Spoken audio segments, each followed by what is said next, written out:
কাজ হয় না তো, রেকর্ডিং দিয়ে লাভ হচ্ছে না আপনারা, হোমওয়ার্ক হয় না। যেখানে কোন একটাতে যায় এগুলা, এটা সবাই ইউজ করে নি, বুঝতে, এটা অনেক পপুলার, এটা একটা প্লাগইনস। এটা ওয়ার্ডপ্রেসটা আসছে, আমাদের ওয়ার্ডপ্রেস না, ওয়ার্ডপ্রেস লাগবে না, আমরা এই আছে গিটহাব থেকেও নিতে পারি।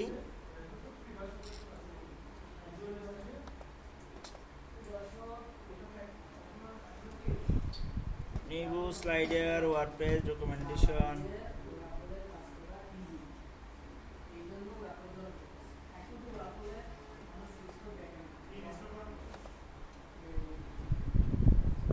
এটা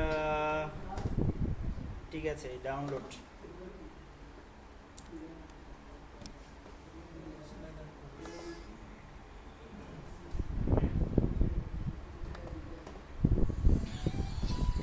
স্যার অফিসে না আছে না।